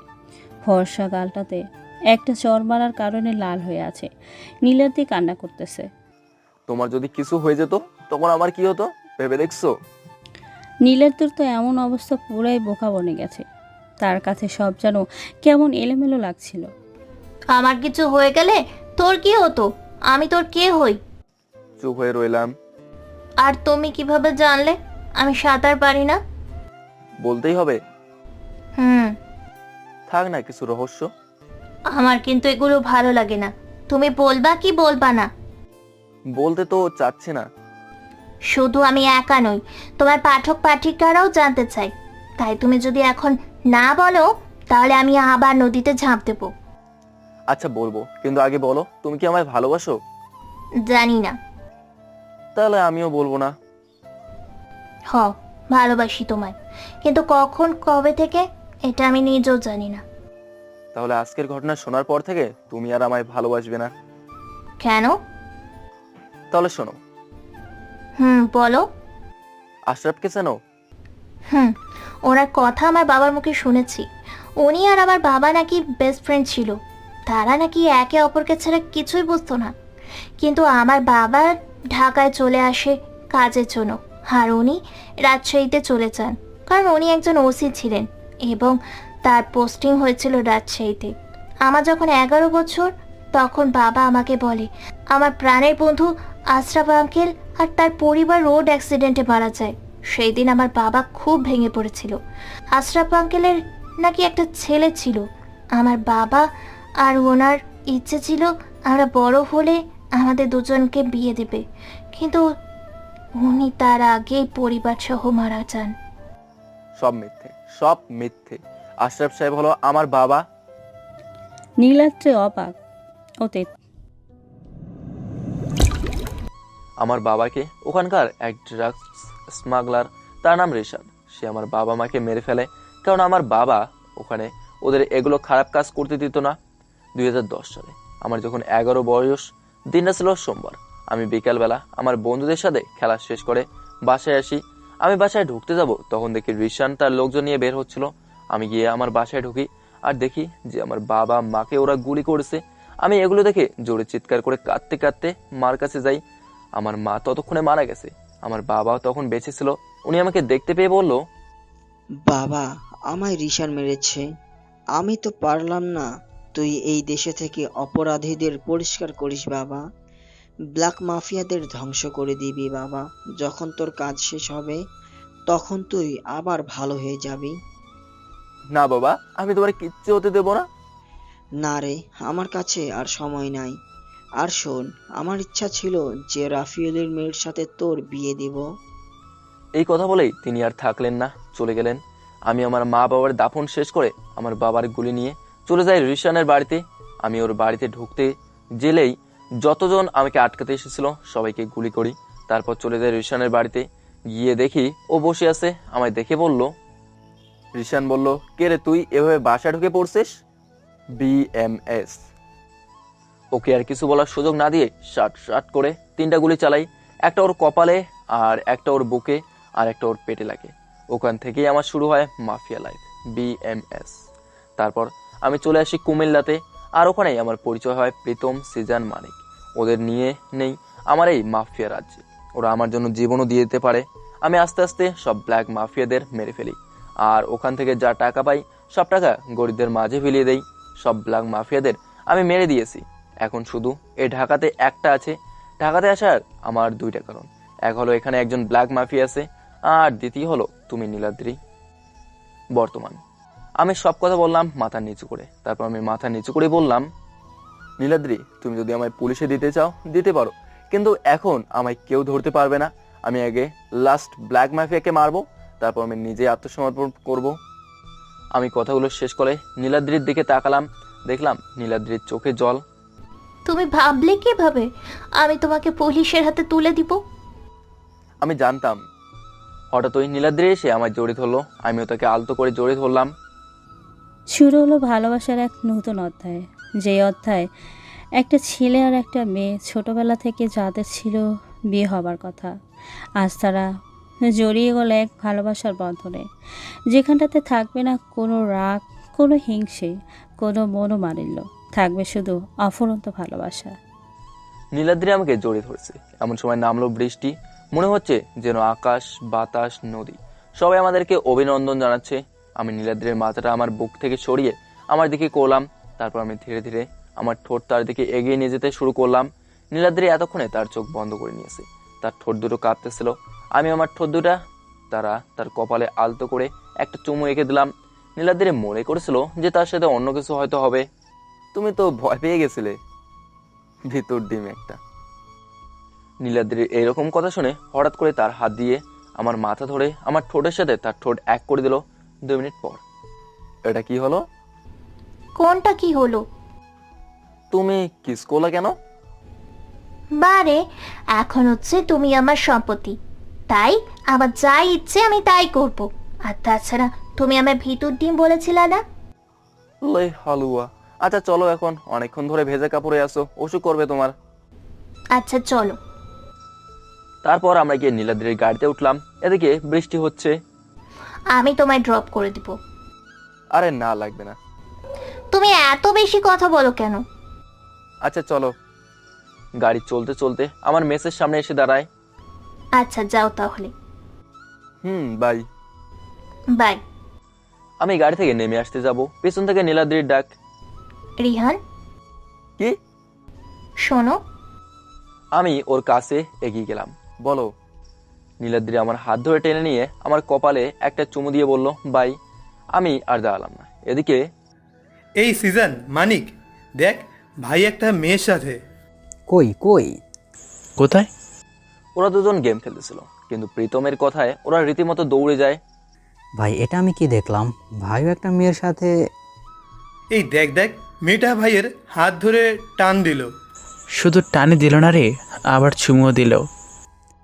ভাই এই রোমান্টিক সিন দেখে তো আমার মনে এখনো প্রেম করতে চায়। অন্যদিকে আমি আর নীলাদ্রির কাছে দাঁড়াই না, আমি আমার মেসের ভেতরে চলে আসলাম। এসে দেখি ওরা তিনজন আমার দিকে কেমন দৃষ্টিতে তাকিয়ে আছে।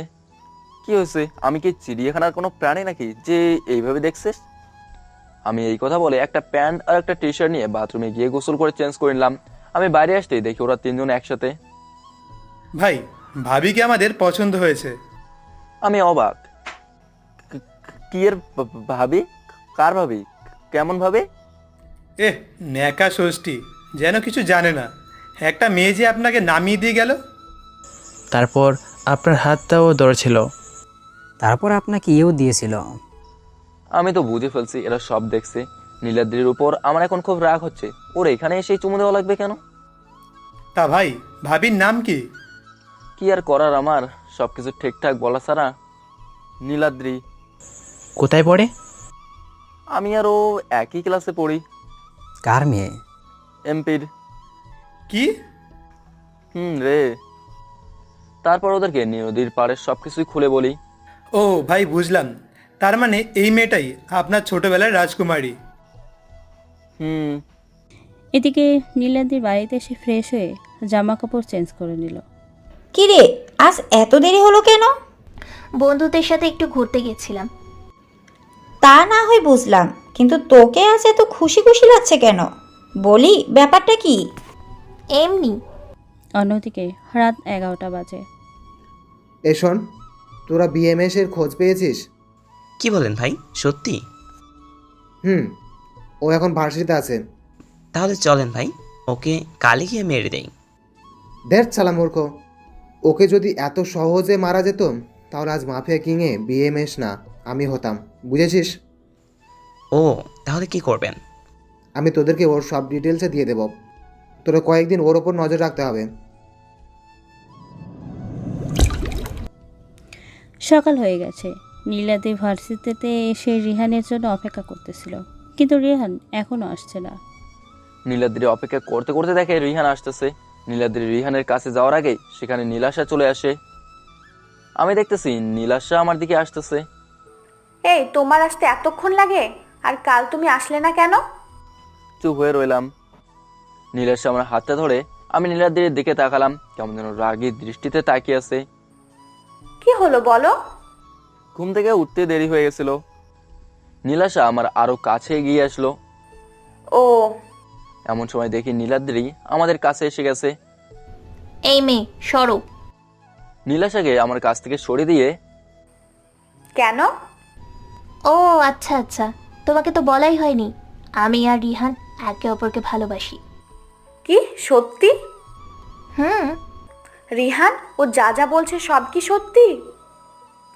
ও কংগ্রাচুলেশনস।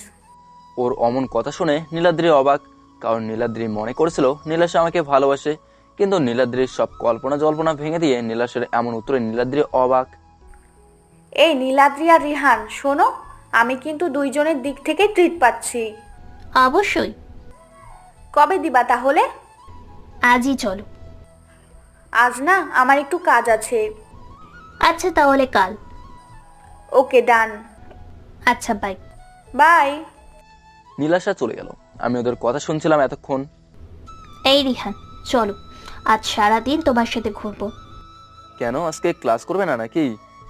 আরে একটা দিন ক্লাস মিস করলে কিছু হবে না।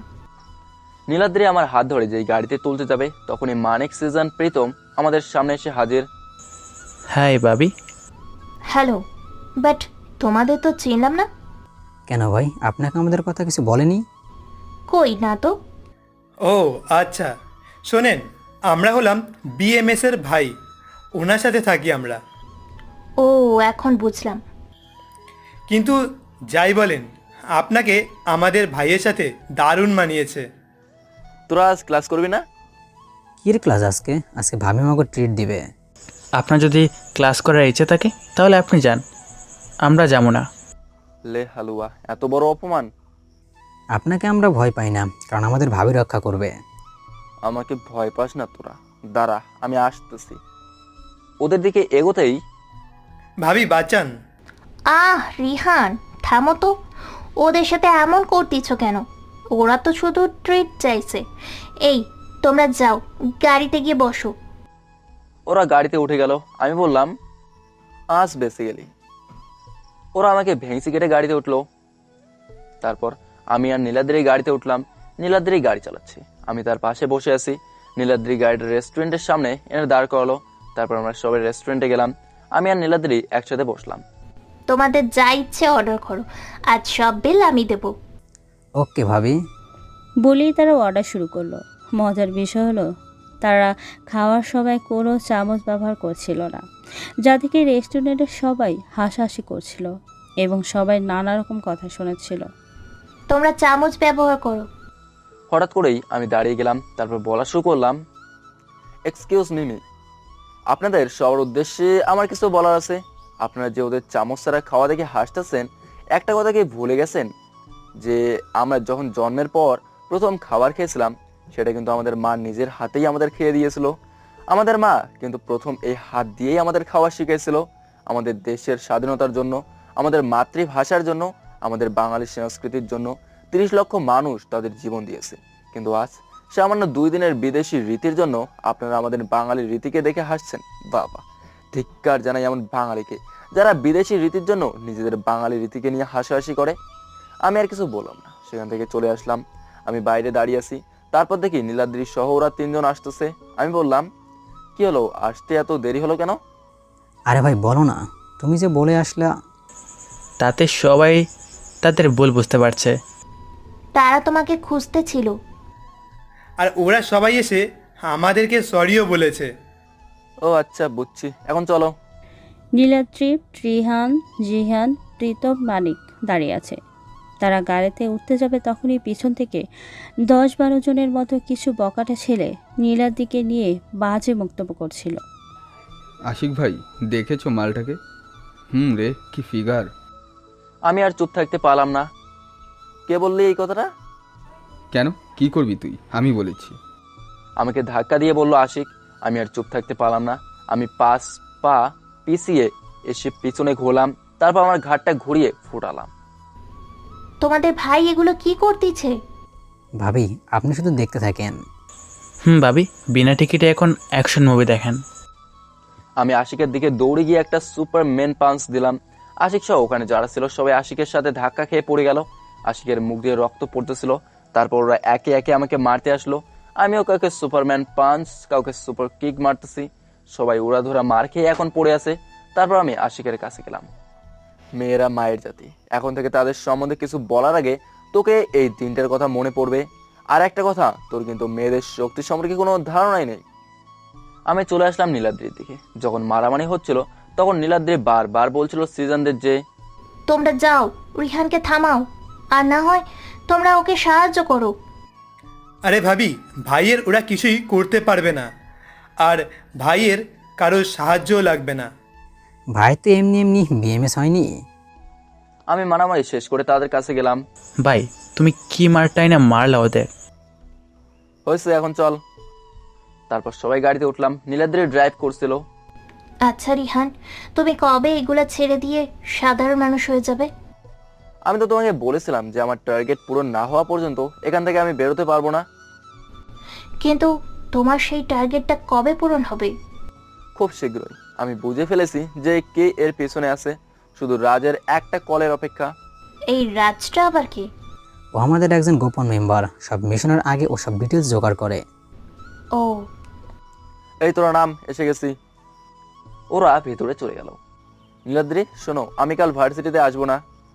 কিন্তু কেন? আমার একটা গুরুত্বপূর্ণ কাজ আছে। ও আচ্ছা, সাবধানে থেকো বাবু, বাই। হোয়াট ইজ বাবু? আমি কি বাচ্চা নাকি? আরে আমি ভালোবেসে বললাম। ও আচ্ছা, বাই।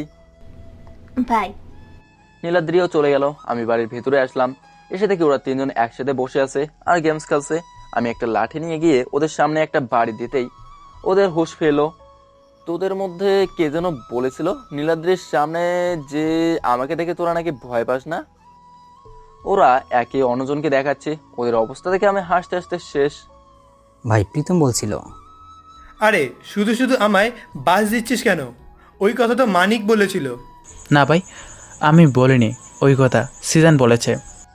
আমি বললাম সবাই কান ধরে 10 বার করে উঠবস কর। ওরা তাই করলো। আমি ওদেরকে বললাম যে আজ রাতে এক জায়গায় যাব, রেডি থাকিস। রাত বাজে 1:17। যখন এই ব্যস্ত শহর গভীর খুবই আচ্ছন্ন, তখনই এক হিংস্র সিংহ পেরিয়ে আসবে। তার হিংস্র রূপে তার তাণ্ডব নীলা চালাবে এই ব্যস্ত নগরের কিছু অপরাধের উপর। এই মানিক, সিজন, প্রীতম, রেডি হয়ে নে, মিশনে যেতে হবে। ওকে ভাই। আমি আমার সেই ড্রেস, নীল প্যান্ট, নীল জ্যাকেট, একটা নীল হ্যাট ও নীল মাস্কের মধ্যে কঙ্কালের ডিজাইন করা মাস্ক পরে নিলাম। আমার কাছে একটা ডেজার্ট ইগল, যেটা আমার ফেভারিট পিস্তল। এক কথা ইসরায়েলের এই একটা জিনিসই আমার ভালো লাগে, কারণ এই ডেজার্ট ইগলের ধ্বংসাত্মক ক্ষমতা অসাধারণ। আর আমার বাম হাতের জ্যাকেটের নিচে একটা গুপ্ত পকেট আছে, এটা কেউ জানে না। সেই পকেটে .2 ক্যালিভারের একটা পিস্তল লুকানো আছে। আমরা চারজনই একই পোশাক পরে বের হই, because this is the symbol of our BMS। আমরা বের হয়েছি, তিনজনের কাছে 3টা বাইক। আজ আবারও এক হিংস্র প্রাণী বেরোবে, কিন্তু আজ রক্তের নেশা নয়, অন্য এক কাজে। আমাদের বাইকগুলো এসে একটা পুরনো গোডাউনের কাছে এসে থামলো। আর হ্যাঁ, সেই গোডাউনটা হলো রাফাতের গোডাউন। আমরা তিনজন বাইক থেকে নেমে গোডাউনের ভেতরে চলে গেলাম। আমাদের এমন পোশাক দেখে রাফাতের লোকেরা বলে, কে রে তোরা? এইখানে এসেছিস কোন সাহসে? এই কি বললি তুই? কেন, শুনিসনি নাকি? এইবার রাফাতের লোকেরা আমাদের মারতে আসতেছিল। তার মধ্যে রাফাত এসে যায়। সে এমন দেখে তার লোকদের মধ্যে থেকে একজনকে কষিয়ে চর মারে। তারপর বলে, তোরা কি জানিস উনি কে? উনি হলেন আমাদের বাংলাদেশের নাম্বার 1 মাফিয়া, যার নাম শুনলে সবাই থরথর করে কেঁপে ওঠে। রাফাতের কথা শুনেও সব লোক হাঁটু মুড়ে বসে যায়। প্রীতম আমাকে একটা চেয়ার এনে দিল। আমি বসলাম, তারপর একটা সিগারেট ধরালাম। ভাই, আপনি কেন এখানে আসতে গেলেন? আমাকে বললে তো আমি চলে যেতাম। আসলাম তোকে দেখতে, কেমন কাজকর্ম করতেছিস। তারপর ওর সাথে আরো অনেক কথাবার্তা হলো। আমি যে চলে আসতে যাব তখন রাফাতের ডান হাত আশরাফুল আমার দিকে তাকিয়ে মুচকে হাসলো। আমিও তার দিকে তাকিয়ে হাসলাম। তারপর আমরা চলে আসলাম। আমরা আসার পর এই তোরা গিয়ে ওর প্রেমিকা নীলাদ্রিকে ধরে নিয়ে আন। কালকেই হবে ওর শেষ দিন। বড্ড বেশি বার বাড়ছে ও। ওর ডানা আমি কাল কেটে দিব। বলেই রাফাত আর তার লোকেরা হাসতে শুরু করলো। সকাল হয়ে গেছে, আমার অনেক আগেই ঘুম ভেঙে গেছে। ভাই আজকে আমরা ভার্সিটিতে গেলাম না কেন? হ্যাঁ ভাই, কেন গেলাম না? কারণ আছে রে, একটু সবুর কর, তাহলেই তোরা বুঝতে পারবি। এদিকে নীলাদ্রি তার গাড়ি নিয়ে যাচ্ছে ভার্সিটির উদ্দেশ্যে। হঠাৎ করে তার গাড়ির সামনে পিছনে ডান বামে চারদিক থেকে 4টা গাড়ি এসে সেখান থেকে লোকজন নেমে নীলাদ্রিকে বের করে। কলার ফ্রম মাখা রুমাল শুকিয়ে অজ্ঞান করে তুলে নিয়ে যায়। অন্যদিকে ফোনটা বেজে উঠলো আমার। রাজের কল আসছে। হ্যাঁ রাজ, বল। ভাই আপনার সব সন্দেহ ঠিক। আমি আগেই বুঝে গেছিলাম। ভাই আমি এখানে আছি। ওকে, তুই ওখানে থাকিস। ফোনটা কাটার পরে আরেকটা ফোন আননোন নাম্বার থেকে। হ্যালো, কে? আমি রাফাত। রাফাত বল। তা আজ তুই অন্য নাম্বার থেকে? শোন, আমাকে আর তুই তুই করে বলবি না। আর তোর আনারকলিকে আমি এখানে তুলে এনেছি, বুঝছিস? ওকে যদি বাঁচাতে চাস তাহলে আমাদের ডেরায় চলে আয়। রাফাত, তুই কিন্তু বিরাট বড় ভুল করতেছিস। Hello hello. ফোন কেটে গেল। যেটা ভেবেছিলাম সেটাই হলো। আমি আর দেরি না করে চলে গেলাম ওর গোডাউনে। আজ আমি আমার আর বিএমএস এর ড্রেস না পরে সাধারণ ড্রেস পরেই চলে গেলাম। শুধু আমার ফেভারিট গানটা নিয়ে বেরিয়ে পড়লাম। তোরা রেডি থাকিস, রাফাত নীলাদ্রিকে কিডন্যাপ করে আমাকে হুমকি দিচ্ছে। কি, ওর এত বড় সাহস? আমি গেলাম। তারপর আমি আমার বাইক নিয়ে বেরিয়ে গেলাম। আমি চলে আসছি রাফাতের গোডাউনে। রাফাতের গোডাউনে ঢুকে আমি দেখলাম নীলাদ্রির মুখ বাঁধা। সে আমাকে দেখেই কিছু বলার চেষ্টা করলো, কিন্তু তার মুখ বাঁধা থাকায় কিছু বলতে পারলো না। রাফাত আমাকে দেখে, আসুন হিরো আসুন। তুই এই কাজ করে অনেক বড় ভুল করেছিস। এই এই এই গলা নামিয়ে কথা বল। আর মনে রাখিস, এটা তোর এরিয়া না, তাই হিরোগিরি কম দেখা। আমি ওর কথা শুনে হাসতে থাকলাম। কিরে, অগ্রিম মৃত্যুর শোকে পাগল হয়ে গেলে নাকি যে এরকম পাগলের মতো হাসছিস? না রে, আমি তোর মৃত্যু দেখতে পেয়ে হাসছি। শোন ভাই, এইসব তোর স্বপ্নই থেকে যাবে। আচ্ছা শোন, তোর মরার আগে শুনে যা, তুই যে ড্রাগস স্মাগলার্স, নারী পাচারকারীদের খুঁজতে এখানে এসেছিস, সেটা আর কেউ নয়, সেটা হলাম আমি। কিন্তু তুই সেটা ধরতেই পারিসনি। আর আমি তোর সাথে থেকেই তোর সাথে গেম খেলেছি কিন্তু তুই সেটা ধরতেও পারিসনি। আর আজ তোকে মেরেই আমি হব mafia king. Boys, so let starts. ওকে গুলি করে সবাই ওর বুক ঝাঁঝরা করে দাও। কিন্তু কেউ তাকে গুলি করছে না দেখে রাফাত আবার বলা শুরু করলো। কি হলো, তোমরা দাঁড়িয়ে কি দেখছো? ফায়ার! কিন্তু কেউ গুলি চালাচ্ছে না। তারপর রিহান হাসা শুরু করলো। কি হলো, এরা কেন তোর কথা শুনছে না? এই কথা বলেই রিহান আবার হাসা শুরু করলো। তাহলে শোন, তোর ভাইকে মারার পর তোর ডান হাত হিসেবে যে তোর দলে যোগ দেয় সে হলো আশরাফুল, আর আশরাফুল হলো রাজ। আমার কথা শুনে রাফাত সহ ওখানে থাকা সবাই অবাক। ততক্ষণে সিজন প্রীতম মানিকও চলে আসছে। আমি আবার বলা শুরু করলাম। রাফাত শোন, তোর উপর আমার অনেকদিন থেকেই সন্দেহ ছিল তোর উপর। তখন তোর ভাই ছিল তোর ডান হাত, কিন্তু আমি তাকে মেরে দেই, কারণ সে নীলাদ্রিকে তুলে নিয়ে গেছিল। তোর ভাই মারা যাওয়ার পর আমি রাজকে তোর দলে ঢুকে দিলাম আশরাফুল হিসেবে। আর আশরাফুল ওরফে রাজ আমি তোর সব কুকুরতির খবর দিতে থাকে। আমি একটা শর্টের সময় খুঁজতেছিলাম তোকে মারার, আর সেটা এসেও গেল। শোন, এই মাফিয়ার দুনিয়াটা তোর মতো বাচ্চাদের জন্য নয় রে। এখানে যে যত তার শত্রুর সাথে গেম খেলতে পারে, জয় তারই হয়। রাফাত এই কথা শুনে তার গুলি বের করতে যেই আমাকে মারতে যাবে, তার আগে পেছনে থেকে একটা গুলি চলে, যেটা তার মাথার পেছন দিক দিয়ে ঢুকে কপাল ফুটো করে বেরিয়ে গেল। আর গুলিটা মেরেছে রাজ। চোখের সামনে রাফাতের নিথর দেহটা পড়ে থাকে। নীলাদ্রির বাঁধন খুলে দেওয়া হয়, তখন সে দৌড়ে এসে আমাকে জড়িয়ে ধরে কান্না করে দেয়। আজ তো তোমার মিশন শেষ, এখন তো সাধারণ মানুষ হয়ে যাও। চলো না, আমরা অনেক দূর চলে যাই। এখন আমি ভালো হয়ে যাব। কিন্তু তখনই পুলিশ এসে যায় আর বলে, hands up BMS, you are under arrest. আমি হেসে দিলাম তার কথা শুনে। ইন্সপেক্টর, আমি যদি না চাই তাহলে আমাকে কেউ ধরতে পারবে না, কিন্তু আমি আজ ধরা দেব, কারণ আমার মিশন শেষ। পুলিশ আমাকে হাত করা পরিয়ে নিয়ে যাবে। এমন সময় নীলাদ্রি, ওকে ছেড়ে দিন অফিসার। না নীলাদ্রি, তুমি আর বাধা দিও না, আমার জন্য অপেক্ষায় থেকো। নীলাদ্রি আর কিছু বললো না। তখন সিজন, প্রীতম, মানিক, রাজ ওরা বলে, ইন্সপেক্টর ভাইয়ের সঙ্গে আমরা জড়িত ছিলাম, তার প্রত্যেকটা কাজে আমরা জড়িত, তাই আমরা সমান অপরাধী ও দোষী। ওদের কথা শুনে আমার চোখ দিয়ে আপনা আপনি জল পড়লো। তারপর ইন্সপেক্টর আমাদেরকে নিয়ে চলে গেল। পরের দিন আদালতে তোলা হয়েছে আমাদের। আপনাদের কিছু বলার আছে? হ্যাঁ ইওর অনার। আমি একটা দীর্ঘশ্বাস ফেলে বলা শুরু করলাম। আমার বাবা একজন পুলিশ অফিসার ছিলেন। সে তার কর্তব্যের জন্য জীবন দেন। তিনি ড্রাগস স্মাগলারদের হাতে খুন হন। এবং আমার মাও আমার বাবা মারা যাওয়ার আগে বলেছিল দেশ থেকে সন্ত্রাস দূর করতে। আমিও তাই করেছি। আইন যাদেরকে ধরতে পারেনি আমি তাদেরকে মেরেছি এবং তাদের কাছ থেকে পাওয়ার টাকা আমি গরিবদের মাঝে বিলিয়ে দিয়েছি। আমি আজ অব্দি কোনো নিরপরাধ মানুষকে মারিনি। আমি শুধু তাদেরকেই মেরেছি যারা অসংখ্য খুন করেছে। আজ আমি দেশ থেকে সব অপরাধীদের শেষ করেছি। আপনার কাছে যদি মনে হয় আমি কোনো দোষ করেছি, তাহলে আপনি যা শাস্তি দেবেন আমি সেটাই মাথে পেতে নেব। That's all your honour. অন্যদিকে সারা দেশে ছড়িয়ে পড়েছে বিএমএস গ্রেপ্তার রয়েছে।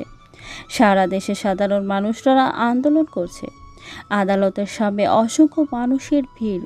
তারা সবাই বিএমএসের মুক্তি দাবিতে আন্দোলন করছে, কারণ বিএমএস আজ অবধি কোনো নির্দোষ মানুষকে খুন করেনি এবং সে সর্বদাই গরিবদের সেবায় নিয়োজিত থেকেছে। তাই বিএমএসের মুক্তি চায়। অন্যদিকে আদালতের সবার চোখে জল। তারপর জজ সাহেব অনেক ভাবনা চিন্তা করার পর তার রায় দিচ্ছে। সকল দিক দিয়ে বিবেচনা করে আদালত এই সিদ্ধান্তে উপনীত হয়েছে যে বিএমএস ওরফে রিহান যাদেরকে খুন করেছে তারা সকলেই ড্রাগ স্মাগলার এবং নারী পাচারের মতন ঘৃণ্য কাজের সঙ্গে জড়িত ছিল। তাছাড়াও রিহান গরিবদের বন্ধু হিসেবে পরিচিত, কিন্তু সেই আইনকে নিজের হাতে তুলে নেওয়ায় এই আদালত তাকে 5 লক্ষ টাকা জরিমানা করেছে। এই রায় শোনার সাথে সাথে আদালত যারা উপস্থিত ছিল তাদের সবার মুখে হাসি ফুটল এবং যারা আন্দোলন করছিল তারাও আজ খুব খুশি। আমি আদালত থেকে বের হলাম। বের হয়ে দেখি অনেক অনেক মানুষ আমার জন্য অপেক্ষা করছে। আমি দেখলাম নীলাদ্রির সহ তার বাবা আছে, আর নীলাদ্রির সাথে আরো 4 জন মেয়ে যাদের আমি কখনো দেখিনি আগে। নীলাদ্রি আমাকে দেখে দৌড়ে এসে জড়িয়ে ধরে। তারপর তার বাবা আমাকে বলল, বাবা তুমি আমার বেস্ট ফ্রেন্ড আশরাফের ছেলে, এখন নতুন জীবন শুরু করো আমার মেয়েকে নিয়ে। আঙ্কেল। আমি সিজানদের খুলল। তারা দেখি একটু দূরে দাঁড়িয়ে আছে। আমি তাদেরকে ইশারায় ডাকলাম। তারা মনে করেছিল আমি তাদের কথা ভুলে গেছি, কিন্তু তাদের ধারণা ভুল করে। আমি যখন তাদেরকে ডাকলাম তারা এক দৌড়ে এসে আমাকে জড়িয়ে ধরে কেঁদে দিল। আমি বললাম, তোরা আমার নিজের ভাইয়ের থেকেও বেশি কিছু, তোদেরকে ছেড়ে আমি থাকি কি করে? তারপর আমি নীলাদ্রিকে বললাম, নীলাদ্রি, এদের 4 জনকে তো চিনলাম না, শুধু একজনকে চিনি, সে হলো নীলাশা।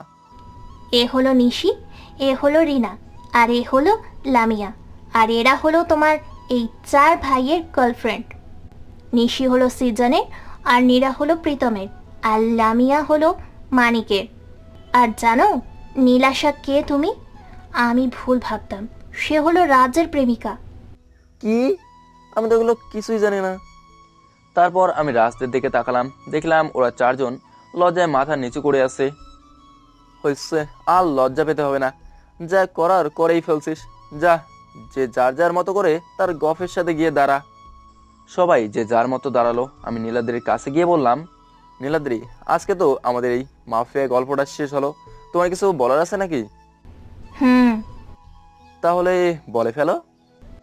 সকল পাঠক পাঠিকাদের উদ্দেশ্যে বলতেছি, এতদিন ধরে সাথে থাকার জন্য আপনাদের অসংখ্য ধন্যবাদ।